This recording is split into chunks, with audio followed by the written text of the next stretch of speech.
Welcome back. It's Jason with your Hopium Free Crypto channel. Today we've got another live stream, and today I'm looking at the price where I can see whales buying Bitcoin, or in this case, institutional money. So I'll get to that article today as well, and then we'll just sort of layer in where that price would be and see whether that lines up with some support and resistance. I've got some crypto news. Can you believe it? We're going to look at some crypto news stuff. And then, of course, come back to our fear and greed plan, which we know now from the comments, we know we've hit 10 today. So that's another purchasing time for the fear and greed plan. So stick around for that. I'll make sure you hit the like button, subscribe to the channel, follow me on Instagram and Twitter. We got daily Q&As at the moment. I was answering some of those this morning. So if you're not following on Instagram, make sure you're doing that. And of course, don't get scammed. I've got a scam article coming up as well. I can't believe people getting scammed still. But, I guess if you're new to the space, it's kind of easy to do at times.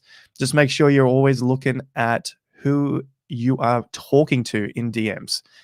So yeah, make sure you hit the like, subscribe. Let's cut across and have a look at the charts. Well, the coin market cap.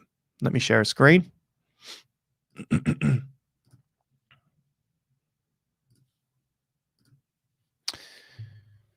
Excellent. So market cap is now 1.2 trillion. Bitcoin, we know from yesterday, fell to 29,300, 400. It's going to get your questions up here.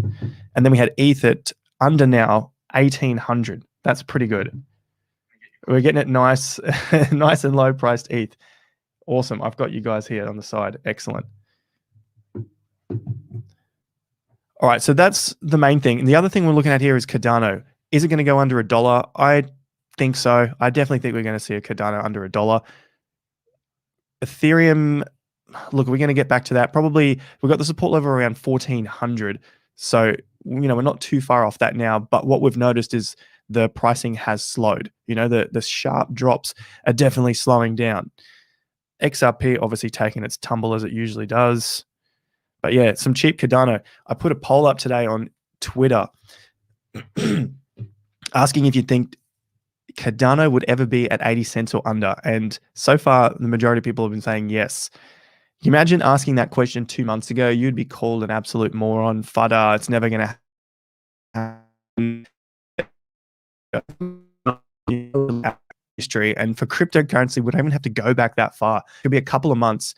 And the sentiment changes so quick. At one point you're a fool that you're taking profits. The next minute you're an idiot for not telling me to take profits. This is just cryptocurrency, and the longer you stay in it, the more it's just like water off a duck's back, and you just get on with doing what you want to do in the market. So 1.2 trillion, we are under the 50% level, our 50% hold, and our 50% from the high to zero. Fear and greed. Fear and greed, 10. It's another buying opportunity. So let's go to our plan and our price. Where is our price? 29, I think it was 29.88. I'll check it out in just a sec. But that gives us, actually, right here. Okay, cool. Around 29,793. All right, so that's today's price, 29,793. We now have 12 lots of Bitcoin that were purchased on this plan, and the price is 29,793. Just doing this live so you guys can see me just filling in the plan, and then we will go 1,000 divided by 29,793.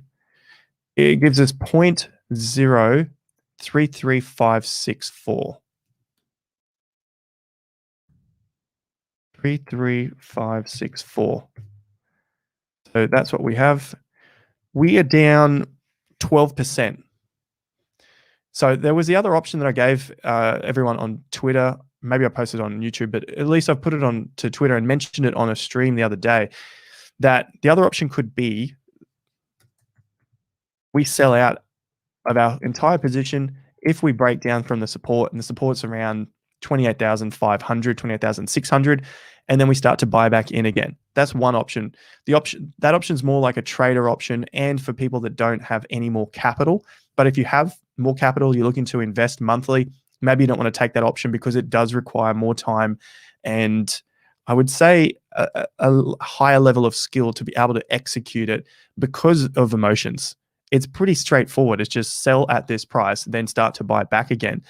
But when you see your portfolio down, and it would have to go another $1,000, so it'd have to be, say, 28,500, but maybe you'd even do it a few $100 underneath just in case it's a false break. So your portfolio is down nearly 20%. It just requires that extra level to actually commit to it and then start to buy back again at lower prices, knowing that it can continue going lower and lower, right?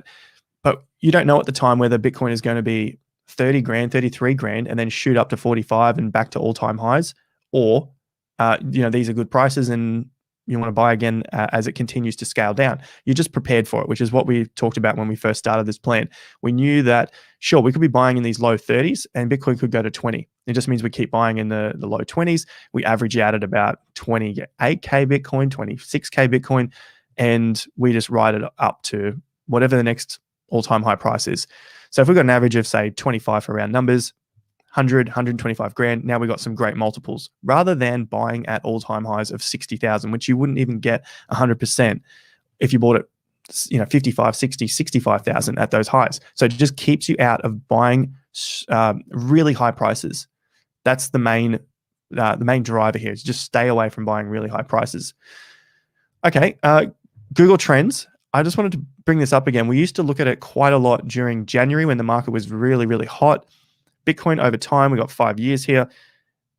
I just see a little bit of a trend where we got higher lows, even though we are down for a very long time. You can see Bitcoin is at around 9, 8, and then previously it's down to 2. So it just means, although this is a moving scale, so as more interest comes into this comparison into Google Trends, this will start to push these figures down. We're still getting higher lows. So there's more and more interest coming into the space. And although it seems like crypto is dead, we still have much higher interest in Bitcoin searches than what we had throughout almost all of 2018, but the majority of 2018, 2019, and about 3/4 of the way through 2020. For look out for that. SwiftX. This is our portfolio here. I was talking a few live streams ago that what have we done here? We've sold out of Link, and there was another crypto I remember selling. But either way, we'd sold out of those, put it into USD or a stable currency in preparation of further falls. I held on to Solana and ADA because they were holding up the best against their Bitcoin values. I do know they're going to go down, but I want to be exposed to both sides of the market. In case it went up, then I saw these two being reasonably strong. Ethereum's also pretty strong. And, I could continue to ride the market up, but then still have my good chunk of, your dry powder. So I'm waiting on this. I'll probably start to get some Bitcoin soon because, we're looking at this plan over here. There is a lot to keep up with. So keep that in mind. Really just keep to one plan. It's so much easier. And then just keep to a portfolio. We got this portfolio going on. I was looking at this as well, but I think this just keeps it all listed out for us, and it keeps it really straightforward where it's just Bitcoin. So who is buying this Bitcoin at 26,000? I got whales, I got institutions. Kathy Woods, ARK buys another 310,000 grayscale Bitcoin trust shares. So not 310,000 Bitcoin, just the shares. So that was at $25 per share. Total amount only worth about 8 million at time of purchase.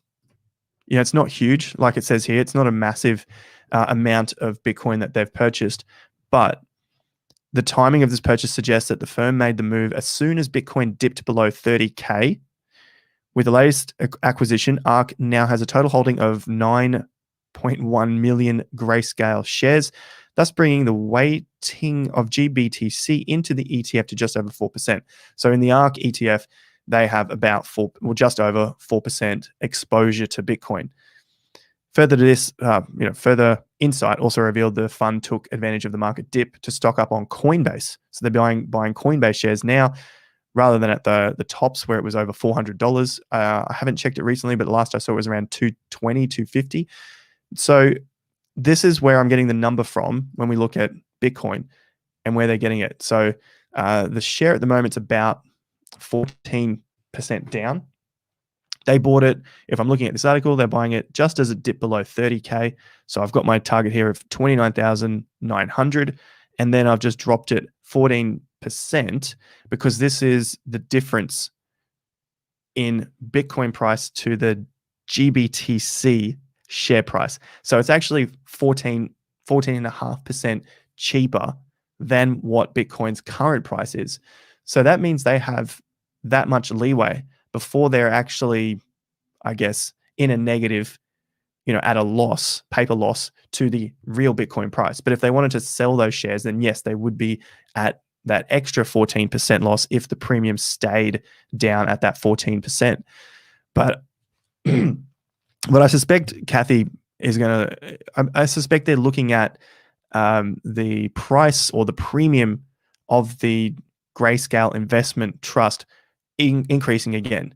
For whatever reason, Litecoin's premium is 400%. You got to be mad. So just because they're institutional investors, not talking about ARK, but if there are institutions or there are mum and dad investors buying GBTC or GLTC in their Roth IRA, they're absolute morons. Buying it at a 400% premium. This is just what I'm reading off the website here. And then also Bitcoin Cash at a ridiculous premium. Sorry, it's not GLTC, it's LTCN and BCHG. So I guess Bitcoin Cash Grayscale. It's at a 200% premium. That's absolutely crazy.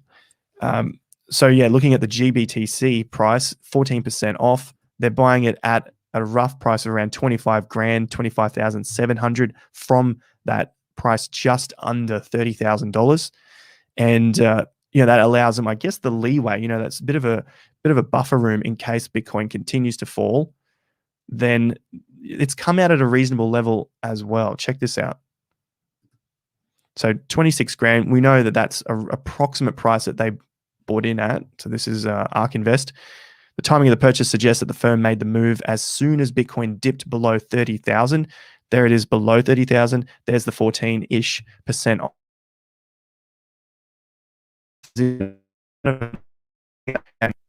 3 through to 24. But then there's this minor level here. And I guess they can also give some leeway to themselves should the market continue to fall. I guess they're not that concerned. They're sort of looking at that zone as more buying opportunity. So, excuse me. So can retail buy this as well? I just simply put it into Google. Can retail investors buy GBTC? So can we take advantage of this 14% discount? Would I do it? No, that's okay. But it is possible. And there's an example, GBTC can be traded through a brokerage firm and is also available within tax advantaged accounts like IRAs or 401ks. So that's open to the average investor. Mum and dad investors, you got your Roth, your IRAs or your 401ks. Then this option is there for you as well, the GBTC. So you could take advantage of the 14% premium on that, or negative 14%, which means you're buying it cheaper than the current market price. So yeah, I think that's an interesting one to continue watching and just see where ARK Invest, they start to continue to make their purchases. I guess I likened that to reasonable support areas in the $20,000 range. We have this range here around that 19.5, which was a previous all-time high. And then that brought us up to just our little zone here of 22, 23K, 24K.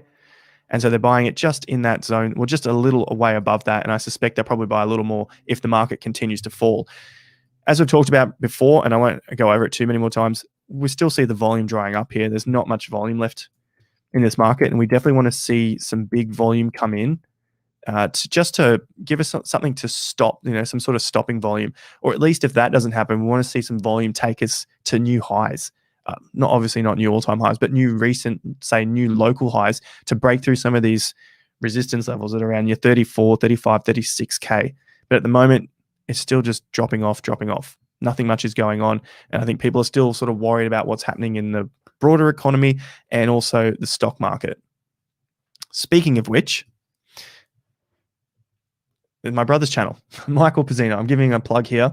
Go and check him out. Oh, if you haven't, like, subscribe, bell, click all. That's how it's done. So Michael's talked about this as well. He is a short-term trader. So always looking at both sides of the market. What could happen if we go up? What could happen if we go down? Go and give him a follow. And he's gone through this looking at the broader market, ETH, and also Bitcoin review. Very good updates.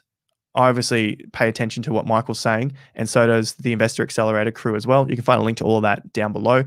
But yeah, I thought I'd just bring him up in case you were interested in learning more about the market, even more than what I have to say. Michael's very good at this and looking at the news, because the news headlines, it's just another way to distract us. It's more noise. Let's go and look at some of the noise today. We have to be up to date with it. Like, we need to know what's going on. We can't just be completely blasé. But like I've maintained, it's not something that I want to trade off of nonstop. You know, it's not something I go, oh, wow, institutional investors plan to buy cryptocurrencies in the future. Cool. You know, it's new investors will look at this and say, well, if they're going to do it, I better do it now, get in beforehand. But we have the experience of checking a chart and saying, well, maybe they will, but right now this is pointing down, and it has been pointing down for 3 months now. It's been down, down, down. So these sort of things are there just to sort of perk us up, and then we can come back to it. It doesn't need to be acted upon at that exact time that the news article comes out. So according to a recent survey, 7 out of 10 institutional investors asserted that they expect to purchase digital assets sometime in the future. What's more, over half of the participants revealed they already have invested in cryptocurrency. So they're already in it, and they're just going to purchase some more. Does that mean we need to do it right now? No, just keep following a chart. This one's interesting. This is one of the scams that came up. I just want to bring this up. Like, an 86-year-old woman and her 54-year-old son embezzled more than $12 million from 277 investors. Now, I'm not trying to be, is the word ageist here, but come on. Wow, that's crazy. 86-year-old woman is doing better than the scammers on Twitter, Instagram, and YouTube. Well done. But I don't promote going into Ponzi schemes. Jeez, come on.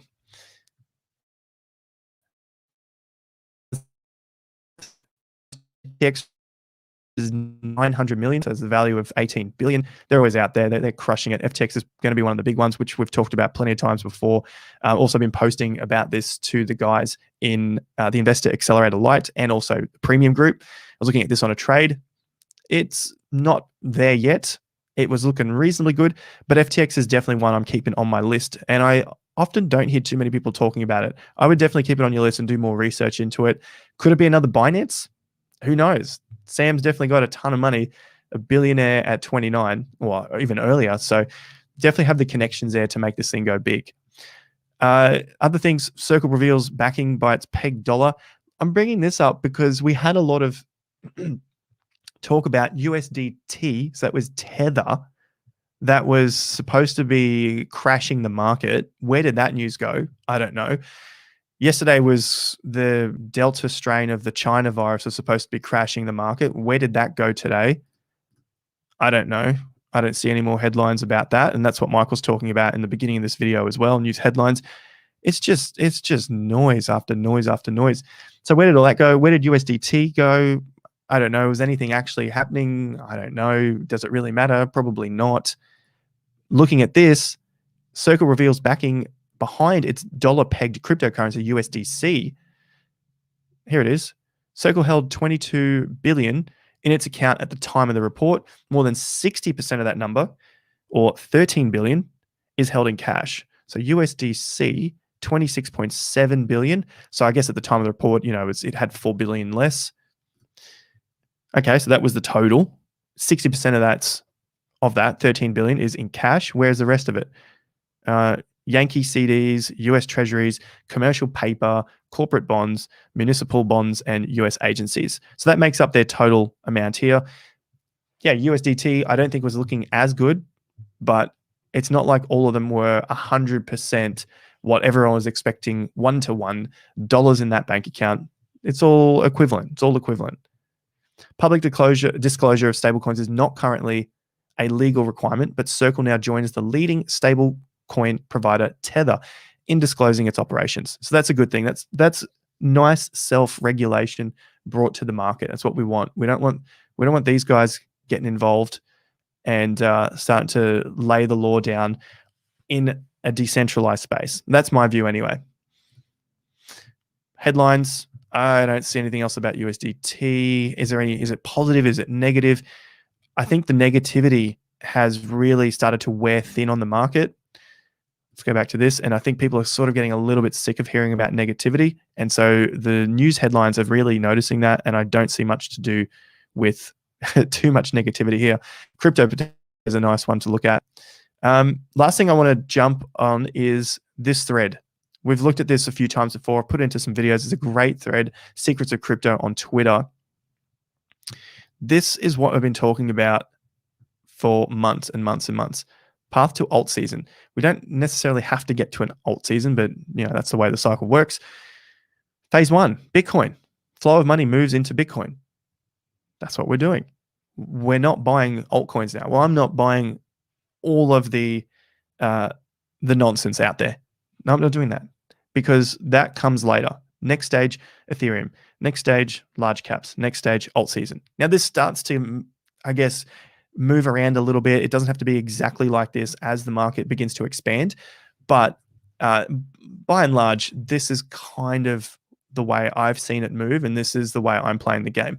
Bitcoin first, and then when I start to see some of the Bitcoin valuations of other altcoins bottom and regain some strength. I don't need to buy the exact bottom. I'm not here to buy the bottom and sell the top. I want a good chunk out of the middle. Then I can start to funnel some of the Bitcoin purchases that we've made. We've got it here on the Fear and Greed Index plan. We can start to funnel that into some of those cryptos to make more Bitcoin. Now, if we happen to come up with some dry powder at those times, then we can start to put the dry powder into some of these altcoins which are at low Bitcoins. But of course, that increases the risk. That's what we're doing here. So that's something that we can look at. It's got all of the detail here. It's really, really good to go back and research this, especially at times where the market's literally not doing too much today. Most pumpable narratives. Pay attention to this and the way it pops up on YouTube. Look what's happening now. NFTs are trying to make that little comeback. Go and look at the volumes, and there's not really that much in it. Naming, oracles, ETH killers, Polkadot system, privacy. Privacy really doesn't get that much of a pump going on, and it's at the bottom end of this. Data doesn't really. Identity. It's sort of, that's at the tail end, but non-fungible tokens and Polkadot ecosystem. You could probably throw Cardano ecosystem in here as well. That'll be a pumpable narrative coming up as well. So I'll cross over to you guys. Remember Q&As on the Instagram? Go and check it out. It's not all about crypto only. There's lifestyle over here, and you can just watch me a little bit more. It's all the Q&As. So make sure you're following. Links down below. I'm going to go through this tomorrow, I think. Relative unrealized profits and loss, how we can use that in our plan. I think a lot of people love to come over this. And some were asking me about on-chain analytics. And I just think that it might be a bit difficult to throw this into some sort of plan that you can consistently use. But I'm thinking I might go into this tomorrow. So stick around. Make sure you subscribe so that you can comment on the videos as well on the live streams. And we'll... excuse me. And we'll go into that in a little more detail, plus probably some of the alt BTC comparisons over there that I've got for you guys. So you're back with me.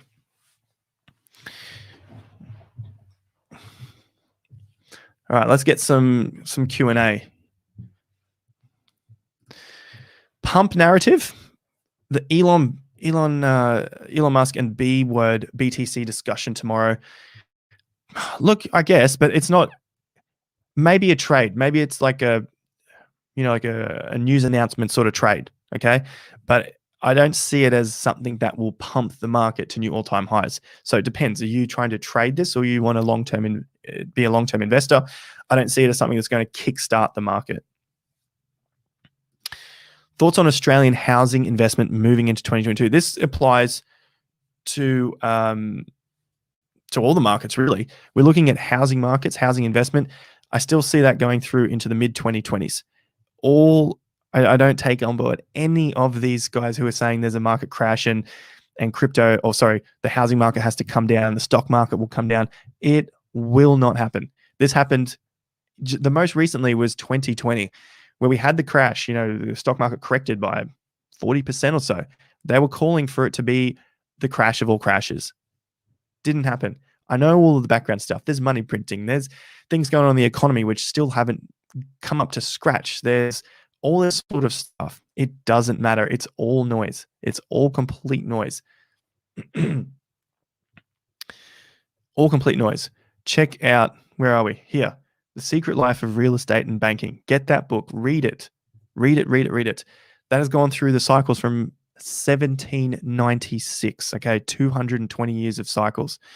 It's not, I'm repeating what I've learned through these books and have seen over the last.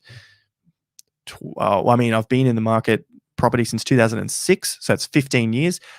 I found the author of this back in 2012, 2013. Read the book shortly after that, so I've been following how he's been tracking the market over the last 8 years. On the money. Plus, he's got the calls out from years before, looking at those tops and bottoms. So, market crashes, big losses. We're going to get ups and downs. That's unavoidable. We're going to get moves where the market goes down and goes up, but it's not going to be this 4-year thing that people are expecting. We just like come down and crash and the game's over. Like, that comes later. That will happen. It has to happen because of the credit creation that we have in our economy, and all of the money, all of that credit creation goes back into the value of land, not your mortar and bricks and mortar here, the land itself, which is a commodity. I saw something about Meet Kevin. Meet Kevin doesn't have the deer in headlights expressions in his video thumbnails anymore, unlike you. I'm sorry. Should I change the thumbnails? I've changed them. I've tested it before. Less views. Less people click on it. I don't make the rules. I'm just playing by the game. You guys make the rules. They're the people who are clicking on the things. Buy the news, sell the rumor.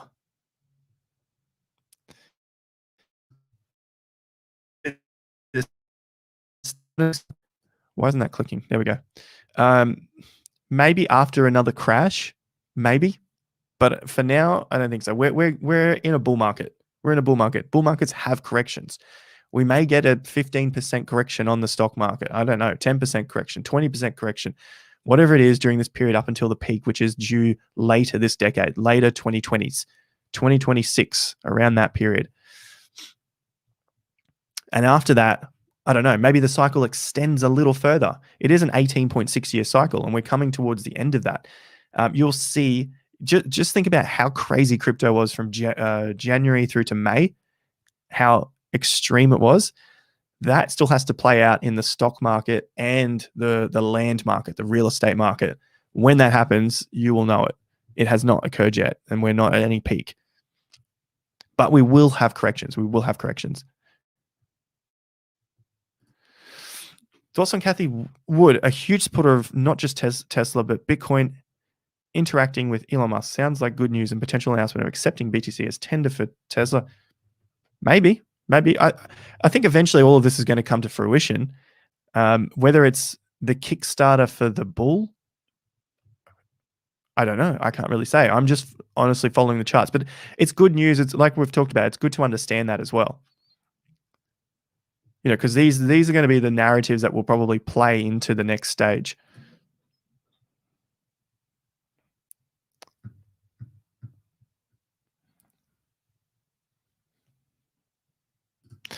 TA doesn't work well when strong market manipulate. Incorrect.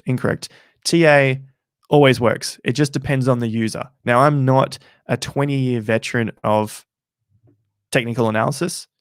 Um, if there's a scammer, I'll have a look and try and get rid of it. But uh, looking at TA, it works very, very well. And it just depends on how much time you put into it to learn the art of it. It's like learning a whole new language. You're never going to learn, well, look, the majority of people are never going to learn a whole new language within a few weeks, few months, few years. It takes a lifetime. It takes a very long time. I'm fortunate that I started about 11 years ago, 2010, August 2010.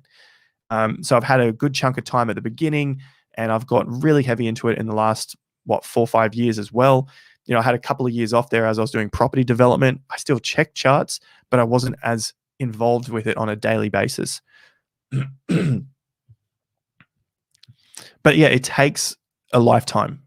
And if you want to pursue it, definitely do it. It's extremely worthwhile. Investing is probably like one of the best careers to pursue, I believe, because you get a financial reward if if you improve and you are winning, and you also get a personal development experience as well, because you have to change the way you think. You can't be a stubborn idiot and continue to do well in the markets. I mean, depends which sort of business market we're talking about here.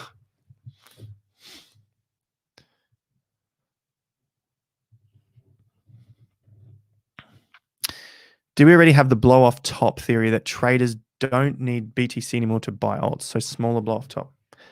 Potentially. I don't know. I haven't noticed anything too much about that. We had a blow off top in 2019. We had one in late 2017. Some will call it 2018. Maybe now. Maybe we don't. It definitely looks like a distribution zone. It was more controlled. This peak on Bitcoin, not talking about anything else here, Bitcoin only, definitely looked a lot more controlled. Look at the peak on Ethereum, straight up spike. Look at the peak on Cardano, spike. Look at the peak on Binance, spike. So they're the others in the top 10, the big plays, right, with a lot of volume. They're all spikes. So they're still, I would say, heavily retail focused. This could be a good point to focus more on.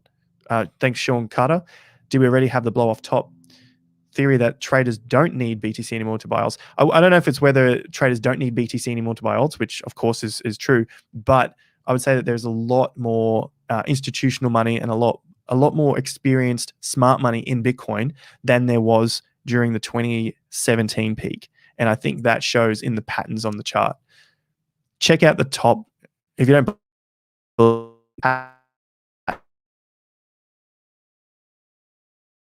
ETH, Cardano, Binance, all the stuff that I mentioned in the top 10. Will you be on Crypto Banter anytime soon? How about other channels or guests on yours? I've got a video that I got to release probably today, tomorrow or so with Andrew Henderson, Nomad Capitalist. I'm far more interested. I'm way more interested in learning about taxation systems across the world, government, freedom, and how to keep as much money as you can, because it's not about how much you make, it's about how much you keep. If you've ever done a simple little math equation, if you look, this is just the power of compounding and then taxation on that, which destroys you. If you double $1 every year for 20 years or 21 years, right? If you double $1, it turns out to be $1,020,000, $1,020,000 or $1,030,000. Now, if you use that same dollar, double it every year, however, you tax it 30% on the gain every year, guess how much you get at the end of that 20 years? I'll wait to hear from you guys in the comments. Some of you may have done that what do you call it? That exercise before.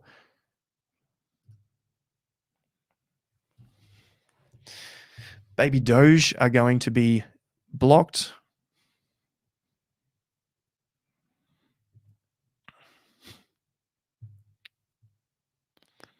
I'll tell you the answer, but I want to see if anyone's got that. Home, I'm on the Gold Coast now. If the market cap is 1.2 trillion, and gold market cap is 10 trillion. Does that mean that if crypto market gets to the same level as gold being 10x, okay, round number, does that mean BTC can only max 10x from here? Not necessarily, because then more money could go into what, Ethereum, Cardano. Those could start to take over some of the dominance from, from Bitcoin. It doesn't necessarily have to be like that, but you would expect that it would probably be more of the cash going into Bitcoin. So maybe Bitcoin doesn't 10x. It's at 600 billion now. So say Bitcoin did 10x, it got to 6 trillion, and then the altcoins, there was 4 trillion left to get it to that $10 trillion market cap. That means Bitcoin's dominance would be at 60%. We're only currently at 46.8% dominance. So that means more money would have to go into Bitcoin than the altcoins as it currently stands. But I suspect that Bitcoin will probably lose a little more ground on that. 28.7, 5. All right, so you guys are answering the question that I had about taxation. Eric says around 500 grand. Lawrence says about 100 grand. So this is the question was, if you had $1 and doubled it every year, you would get about $1,030,000 at the end of 21 or 20 years, right? How much would you get if you doubled that dollar every year, but at the end of every year, you taxed it at 30%? So the gain, you just had the capital gains tax at 30% every year. So the first year you double it to $2, then you had a gain of $1. So 30% off $1, you would take 30 cents off that. So now you have $1.70, and you just keep doing that year after year after year. So someone said 100 grand, someone else says 500 grand, someone says $100, 50 grand, 40 grand. Sorry, Morbid says, 28,700, $100. Yeah, I'll put you out of your misery. It's pretty much very close to that. I remember the number was about $23,000. That is why taxation is complete theft, absolute theft of your time and mine. And we don't even control the rules to it.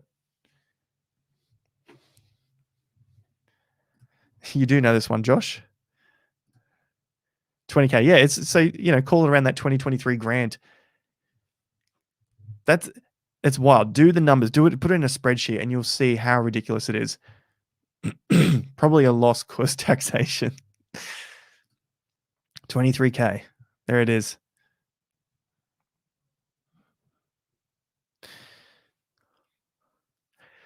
Any particular reason why Polkadot didn't hold as well as other strong alts? Are you currently holding?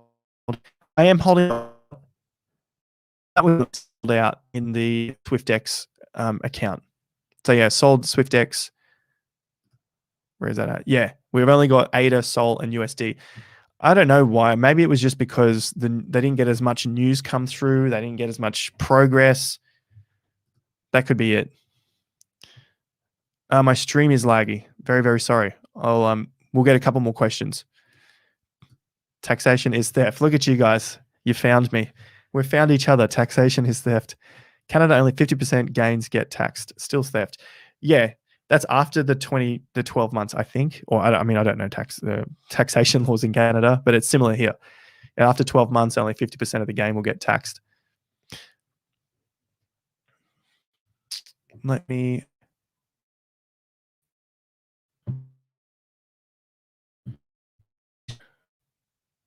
You let me down, Australian internet. Because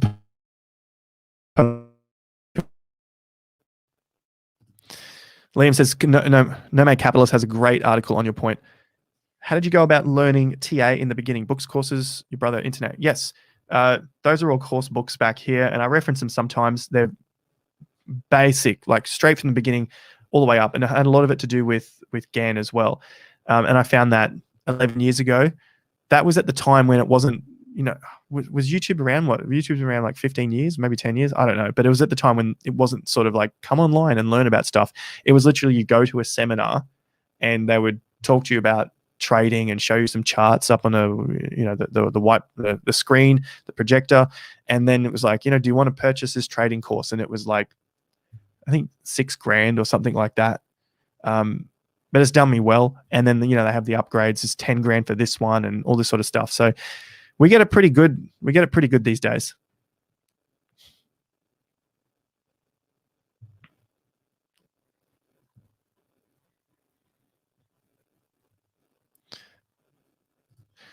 Where are you going to move to pay less taxes? Good questions.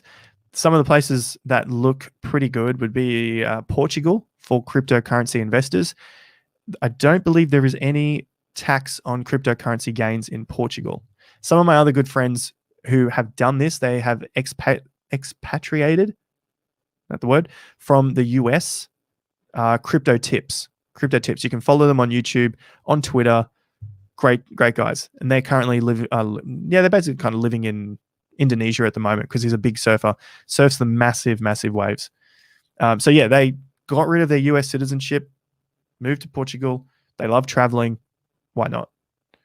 You don't have the government following you around trying to take every penny out of your pocket. You can go and live the lifestyle that you want. It's not for everyone. I get it. Malta. This is a scammer. I will block that.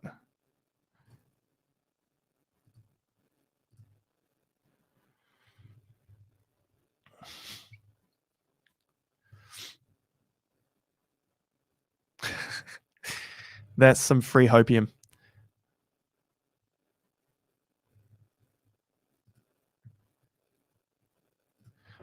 Rothschilds and BlackRock have bought more BTC in the last 60 days than any whales in history. They own part of Grayscale, MicroStrategy, ARK Invest, Tesla, and just bought my two pet spelling grammatical errors. Bought, not brought. 100,000 mining rigs. But thank you for the comment, Andy. Than and bought, BOUGHT. Yeah, they are doing big things. BlackRock, they are getting into the space and going in heavy. But remember to always check the chart. Check your chart, because although they might be buying, they also buy to then sell at a small increase. They'll buy it up to test, is the market going up? Then they sell it off to test if there is still any support left. If they notice there's no support left, then they're not going to keep buying, right? They just sacrifice some profit to understand where the market is. It's a false thought that when we see whales buying, meaning that they buy and hold. That's not the Wyckoff game. That's not how it works. They will buy to keep testing it. They have to buy some ammo to keep shooting it at the market, seeing whether we got any more sellers. No more sellers and the price shoots up. Great. Let it fall. Let's see where that support sits. If it does sit up, means there's more buyers coming in at higher prices. That's what you want to find. Higher highs, higher lows. Okay. So yeah, it doesn't mean if whales are buying that the market has to go up, because they still have to play the game. They don't know where each other are at either. They don't care about retail. It's always like retail versus whales. It's nonsense. It was an article that I put up a while ago that said retail had like 5% of the worth or something like that in crypto, and they were controlling 95% of it. They don't give us a rat's ass about retail money. If we're looking at it in terms of those sort of numbers, they're playing against each other, big money versus big money, and they want to psych each other out and see where it's all at. That makes the most sense to me. If you still want to believe the narrative of BitBoy's narrative, they're manipulating us and blah, blah, blah, you go right ahead.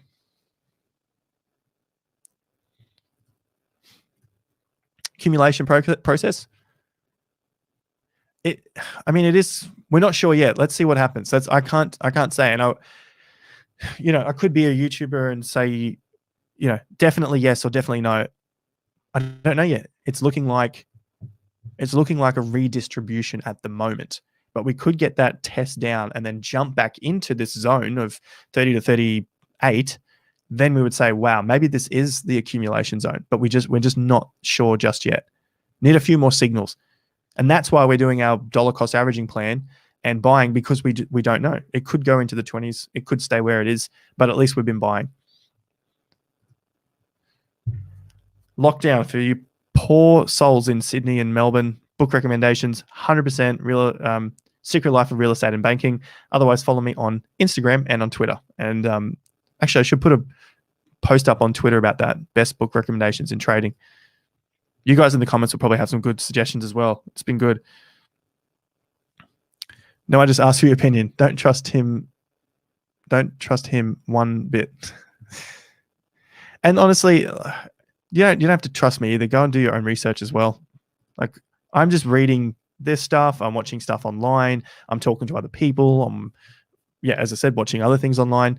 And then I just formulate an idea and I execute it as best as I possibly can and then share it online. That's pretty much the process here. Cool. All right. Well, I hope you guys enjoyed the stream. I'm going to do another one. I'm hoping to do another one tomorrow because I'm enjoying this stream process. So if you enjoyed it, let me know. Make sure you've liked the stream. Follow me on Instagram and Twitter. Subscribe to the channel, bell notification icon. Subscribe so you can comment in the comment section. It's what you got to do. Look, I'll chat to you guys on Instagram. On Twitter, because I've got a lot of stuff coming up as well. The Investor Accelerator. Find a link to that down below if you want to join us over there, or if you want a free newsletter. Also, leave your email address down below. Free newsletter once every 2 weeks on cryptocurrencies, stocks, and the real estate cycle. A lot of stuff we talked about here, but in detailed report form. So check all those links out, and I'll catch you guys soon. Comment and like. Let me know if you're enjoying the live streams. It helps me out a lot so that I know what I'm putting into the next one. Thanks, Alex. Liking the stream method. And as we continue regularly, I'm sure they're getting shorter. So we've got 46 minutes today. Look at that. Half the time that I did yesterday. Surf report is flat. It's very flat out there this morning. I actually put a quick video on my Instagram. Very, very flat out there this morning. But it looks mint. It looks beautiful for winter. I'm going to go for a swim. Grab some lunch, go for a swim. Guys, I hope you have a fantastic day. I'll stop jibber-jabbing and go and check out my brother Michael Pizzino on YouTube after this. If you don't like all of the whiff-waff that I do, he is very succinct and to the point. Michael is fantastic. I'll leave a link to that as soon as I get off the stream. Thanks once again, guys. I'll see you hopefully tomorrow with some other fantastic thumbnail. And then we'll chat then. Okay.